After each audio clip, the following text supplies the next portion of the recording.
Galera tricolor, 3 notícias importantes aqui nesse vídeo sobre o Fluminense para você. Tem notícia de chegada, né? Finalmente vai chegar, finalmente vai estrear. Notícia importante aí sobre reforço do Fluminense, tá?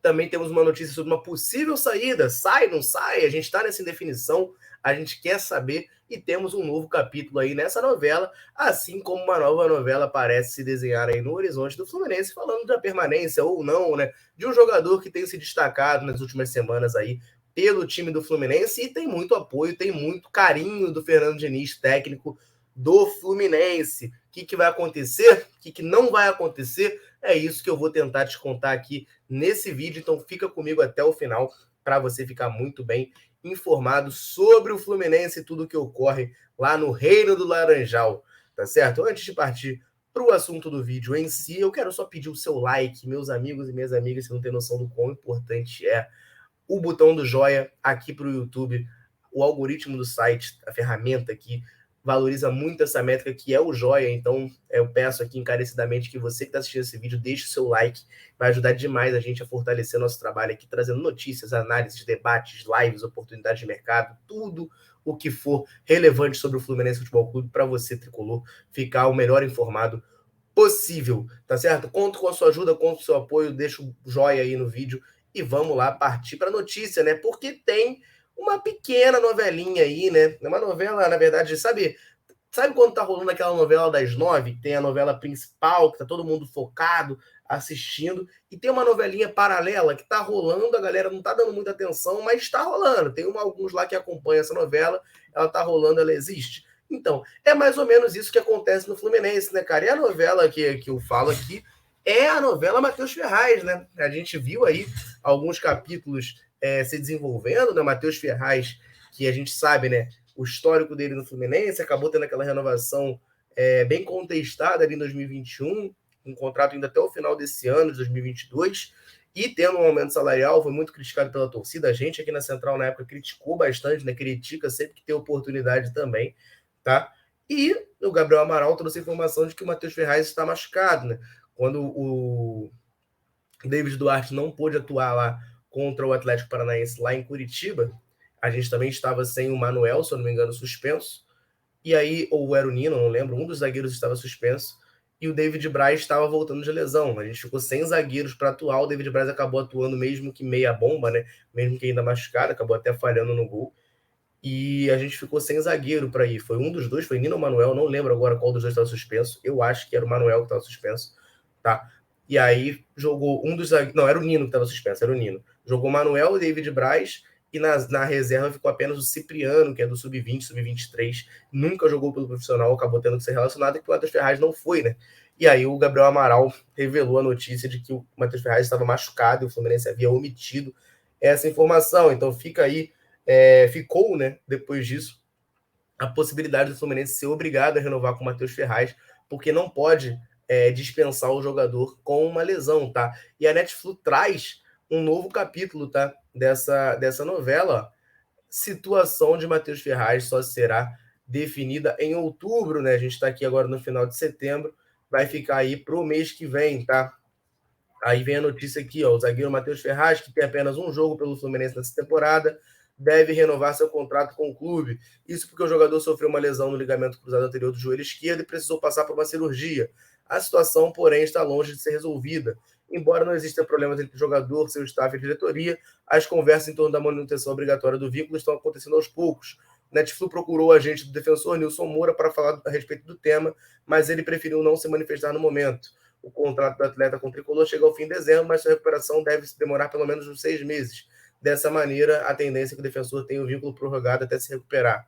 O temor é evitar problemas como os que ocorreram com o goleiro De Amores e o volante Hudson, que processaram o Fluminense depois de serem dispensados, mesmo com renovação devido à lesão. Tá? No caso do Hudson, né, o Fluminense renovou, fez isso, né? E mesmo assim o Hudson processou. Vamos ver como é que vai desenrolar esse processo aí. Mas fato é que o Fluminense talvez seja obrigado a renovar com o Matheus Ferraz por pelo menos mais uns 3 meses aí, até ele se recuperar da lesão e aí sim poder dispensar o jogador, né? Vamos aguardar esses próximos capítulos. Netflix dá conta de que a situação deve ser resolvida apenas no mês de outubro, uma situação muito complicada para o Fluminense, né? Porque paga o salário para o jogador, o cara tá ali no elenco, mas não pode contar, como bem ficou claro aí na matéria, um jogo só em 2022, né? Uma partida só, foi aquela partida contra o Boa Vista, lá em Saquarema, que o Fluminense jogou com o time C praticamente, e o Matheus Ferraz foi titular naquele jogo, enfim, bem ruim essa situação do nosso zagueiro aí, Matheus Ferraz. E, por outro lado, né, também falando sobre lesão, sobre demora para poder jogar, não conseguir ter sequência, né? O Fluminense, nessa janela de mediano, fez 2 contratações, né? Teve o retorno do Michel, é verdade, mas contratação foram 2. Foi o Marrone, que chegou por empréstimo lá do futebol dinamarquês, e foi o Alan, né? O Alan veio do futebol da China, chegou no Fluminense, teve lesões e ainda não estreou, né, desde o seu retorno. E a informação também na Netflix é nesse sentido, né, que Alan pode ter chances de ser relacionado contra o Juventude, tá? Alan não entra em campo desde o dia 1º de fevereiro, quando atuou pela seleção chinesa, né? Sequência por clubes não tem há mais de um ano, né? Não tem há mais de um ano sequência em clubes. E aí a notícia vem falando, né, que o desempenho nos treinos do Alan deve ser fundamental, tá, para saber se ele vai jogar ou não. Ele já está treinando com o elenco tricolor desde que se recuperou de uma grave lesão na panturrilha esquerda, voltou a participar das atividades dia 23 de agosto, mas ele não foi relacionado. Com quase 10 dias de diferença entre a vitória sobre o Flamengo e a partida diante do Juventude, seu desempenho nos treinos do CT Carlos Castilho serão decisivos para saber se ele será relacionado. Aí o que eu falei, ó, não entra em campo desde o dia 1º de fevereiro, quando foi titular na derrota da China por 3-1 para o Vietnã pelas eliminatórias.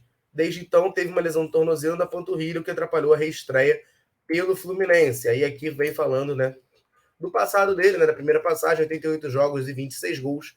E bem lembrado aqui que ele ocupa uma das 5 vagas de estrangeiro do elenco, né? O Alan se naturalizou chinês, ele teve que abrir mão da cidadania brasileira, então ele conta como extracomunitário, como estrangeiro, tá?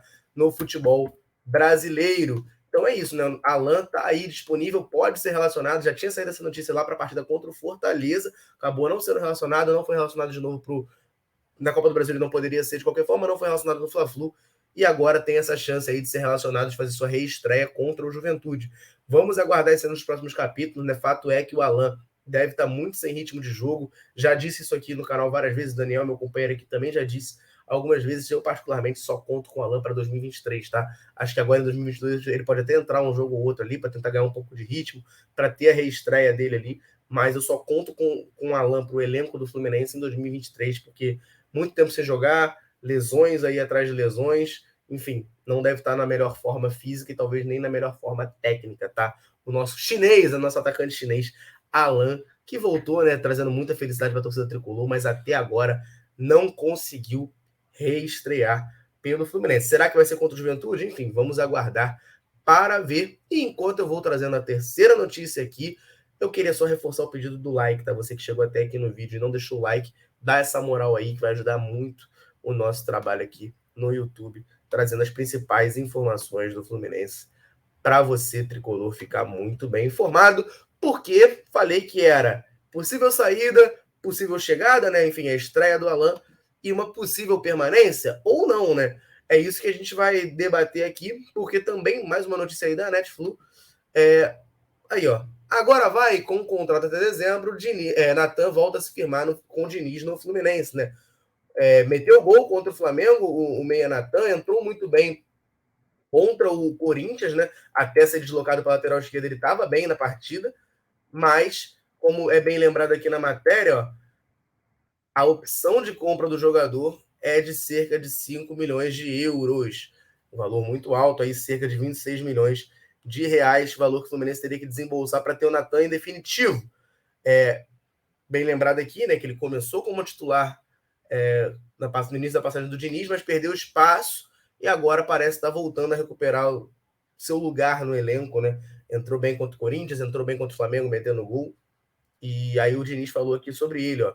Natan joga de tudo, é o tipo de jogador que eu gosto, é uma coisa que a gente treina, a maneira que o time joga, muito fluida, possibilita essas alternativas. Tem outros jogadores que têm treinado bem, é uma questão e um trabalho que faço praticamente na minha carreira inteira, recuperando o jogador, descobrindo as possibilidades e posições.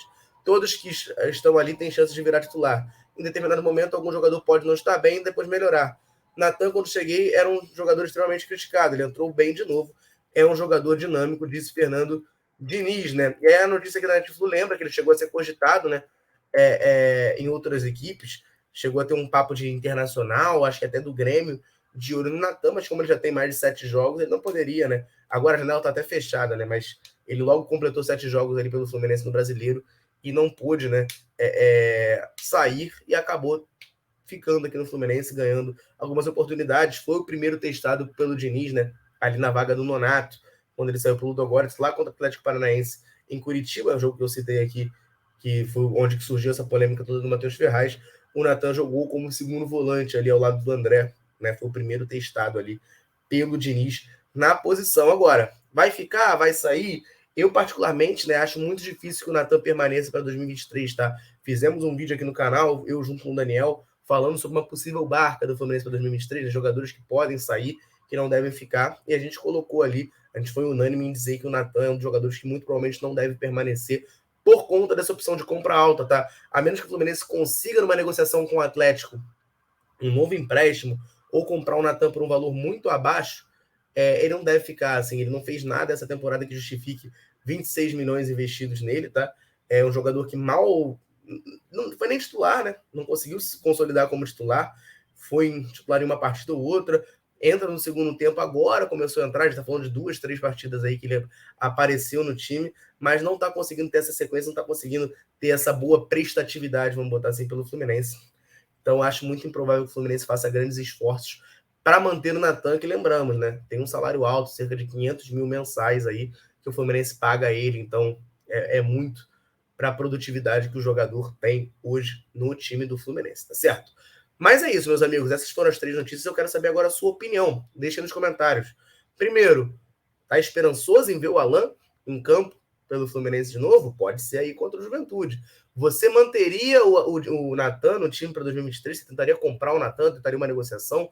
Ou não? Deixe seu comentário aí também e manda aí a tua ideia sobre a situação do Matheus Ferraz. O Fluminense está certo em tentar renovar com ele para evitar problemas judiciais, ou você é do time que acha que, bom, o jogador vai processar de qualquer forma, né? Como o Hudson fez, então o Fluminense tem que se livrar desse BO logo. Enfim, deixe seu comentário aí, quero saber muito a sua opinião, tá certo? Eu vou ficando por aqui. Um abraço, saudações tricolores. Tamo